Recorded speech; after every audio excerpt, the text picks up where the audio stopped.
Democrats win on health care, environment, women's rights, respect for but on those issues, I bet you that are the big ones that they vote on more: crime, immigration, wars, economy, corruption.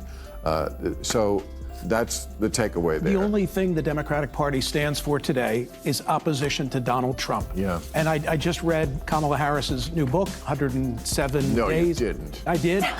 Kamala Harris has just dropped her latest literary creation, an autobiography that reads more like a masterclass in dodging responsibility for her election loss. Spoiler alert, accountability doesn't even make a cameo in the table of contents. Each chapter is drenched in carefully curated recollections, self-victimizing soliloquies, and a blend of progressive rhetoric that seems profound at first glance.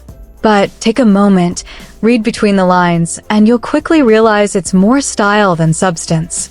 It's a book that tells you what you want to hear, not what you need to know. They ask who has a better plan. Republicans crushing it on crime, immigration, wars, the economy, even corruption.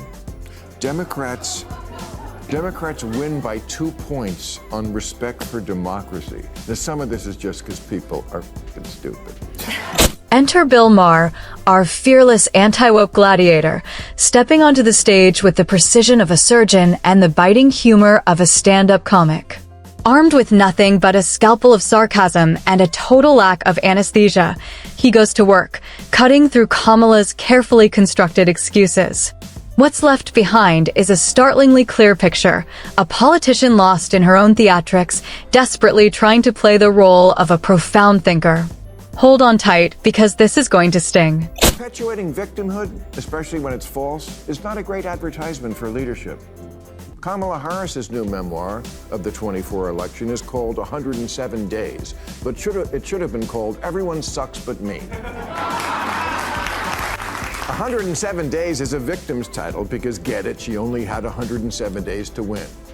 Yeah, and $1.5 billion and a built-in army of about 75 million people who'd vote for any human-adjacent life form that wasn't Trump. Bill Maher wasted no time, launching a full-throttle assault on Kamala Harris's book title, 107 Days. According to him, that title is a textbook example of Kamala's spin tactics, a classic woe is me narrative built around the tired excuse of not having enough time. But Maher wasn't having it. He tore through that excuse, reminding everyone that Kamala didn't just have a small budget or a modest media presence.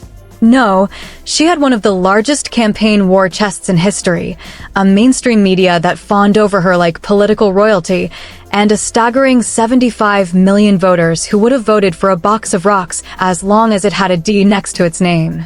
So, the notion of only 107 days being some tragic, insurmountable obstacle? It's laughable, pure comedic gold. Maher called it like it was, voicing what many were thinking. Kamala had every advantage imaginable and still managed to fall flat on her face. In 107 days, nothing is ever Kamala's fault. Biden lets her down by not stepping down sooner. Pouty face emoji. Gavin Newsom, he was asked for his endorsement, but texted, "Hiking, we'll call back." But then never did. And then he didn't even ask her to prom. America itself lets Kamala down by not being ready for the running mate she really wanted, Pete Buttigieg. So she's stuck with the Home Depot paint salesman. And the rest is herstory. Poor Kamala. We made her the star of a rom-com and didn't even give her a gay best friend. Kamala Harris didn't just write a book, she crafted a full-blown political telenovela. In its pages, she boldly throws her former boss, Joe Biden, straight under the campaign bus, accusing him of failing to step aside soon enough to allow her to swoop in and save democracy. She doesn't stop there, oh no. She weaves in some not-so-subtle digs about his mental fog, proving loyalty was never part of her vocabulary. But the drama doesn't end with Biden. Kamala broadens the blame game, wagging a finger at America itself for allegedly not being ready for a female president. Why take a hard look in the mirror when deflection is so much easier? And just when you think the plot can't twist anymore, she conveniently pins the entire fiasco on not securing her dream running mate, Pete Buttigieg. Classic Kamala. When facing uncomfortable truths is too much, just reach for the nearest scapegoat. Kamala writes that on election night, when it was clear she lost, an aide peeled the words "Madam President" off the cupcakes before handing them out. Oh, geez, that's like a scene from Bridget Jones Runs for President, for Christ's sake. This next part belongs in the Comedy Hall of Fame. Kamala Harris actually blames part of her campaign's downfall on, wait for it, one of her own aides who dared to peel off the presidential stickers from cupcakes before handing them out to voters. Yes, you heard that right. Apparently, this sugary betrayal set off a chain reaction that ultimately doomed her entire campaign. But here's the kicker. The aide only did it because, by that point, it was painfully clear to everyone that Kamala had already lost to Donald Trump. That's right, cupcakes are now officially part of political tragedy. Bill Maher couldn't help but laugh at the absurdity of it all. While the rest of the world saw a campaign crashing and burning, Kamala saw a frosting conspiracy. You couldn't script this level of delusion if you tried. But somehow, Kamala managed to write it herself. Look, ladies, I know this isn't fair, but we're all always running against the worst cliche of who people think we are. Women Democrats can't look oversensitive or preachy or unable to laugh at themselves. They also can't look silly, like Gretchen Whitmer did, trying to hide in the Oval Office. They have to look brave and... And that's exactly the problem. The women of the DNC have carefully constructed an image of themselves as invincible, fearless Amazons who never shed a tear, never flinch, and certainly never allow any crack in their armor to show. It's all about the optics of power, the illusion of dominance, not the raw honesty of humanity. They parade around in their Iron Lady persona, desperate to be seen as statues of stoicism, rather than complex, living, breathing individuals. But let's call it what it is, pure theater. Beneath those flawless smiles and scripted pep talks is a frantic desperation to prove they're tough enough to play with the big boys. They suffocate every ounce of softness, convinced that showing any vulnerability or empathy would be a death sentence to their power. And here's the delicious irony. In their obsession with appearing bulletproof, they only end up looking more robotic, less human. True strength doesn't lie in pretending to be made of steel. It's in having the courage to be vulnerable, to be real. It wasn't a good look for the woman party that all the guys were speaking out for Jimmy Kimmel when Trump went after him, except on the woman show, where for 5 days the outspoken hosts were suddenly as quiet as a geisha. So, if you're wondering why Bill Maher took aim at the ladies of The View, here's the spicy backstory. It all started when they fired the first shot, mocking Maher's comments after he had the audacity to ask why they suddenly went quiet on the entire Jimmy Kimmel controversy. But, of course, Maher being Maher, he wasn't about to let that slide. He called out their so-called courage for what it really was, just daytime TV drama, carefully choreographed for the cameras. When Kimmel got suspended, the rumor mill buzzed with whispers that The View might be next on the chopping block. And like clockwork, the normally outspoken panel turned into a collective of crickets. No hot takes, no moral stands, just radio silence. But lo and behold, the moment it was confirmed that Kimmel would be returning, bam, The View panel was back, louder than ever, their opinions polished, defiant, and ready for the spotlight. Maher hit the nail on the head. Their bravery only emerges when it's safe to be brave. On the fifth day, they rose and said, "No one silences us." No one had to. You silenced yourself. Whoopi Goldberg continued, "Did you all really think we weren't going to talk about Jimmy Kimmel?" No, I thought you would, but then you didn't. 5 days? Talk about needing extra time to get ready. And if you can't take a breath and laugh at that, you're making my point. Sunny Hostin, Whoopi Goldberg, and Ana Navarro are practically the poster children for selective courage, bold when it's fashionable, silent when it's dangerous. These women have built entire careers off outrage, wielding cancel culture like a weapon, ready to strike anyone who dares to think differently. But the moment the flamethrower is aimed at them, they transform into cautious diplomats, suddenly allergic to the very moral fury they once flaunted. They know all too well how brutal a cancellation can be. They've orchestrated enough of them. Now, in a twist of bitter irony, they tiptoe around, desperate to avoid becoming the next sacrificial lamb. It's like a tragic comedy, the Justice Crusaders cowering before their own creation. But here's the kicker: despite their newfound fear, they continue to sick the cancel mob on others, day after day. Their hypocrisy isn't subtle, it's practically Broadway level. The performance is meticulously choreographed, polished, and broadcast in high definition for all to see. Polling came out, and this is really, I'm speaking to the Democrats especially here, because Trump's numbers are down. They're down with Latinos, they're down with blacks, they're down 15 points with whites. And when whites say, you're not hip anymore, ooh. And yet, in the other poll, on issues, Trump still winning.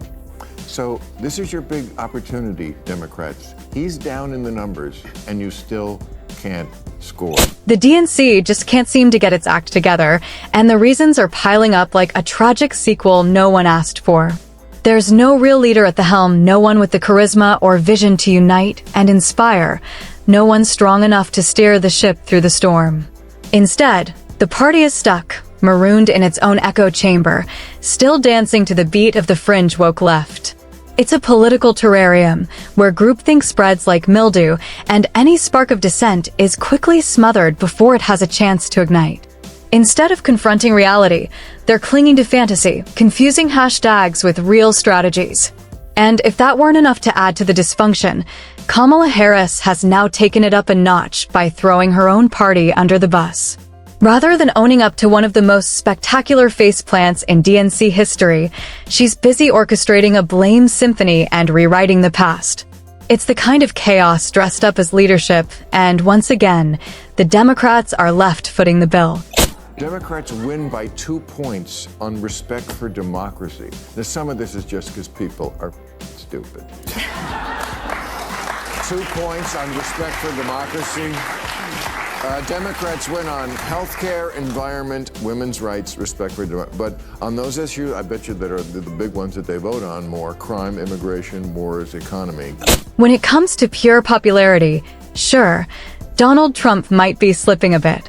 But honestly, who's really surprised? Keeping up rock star level momentum after a political resurrection of epic proportions is like trying to sprint through a marathon. It's draining, even for Trump.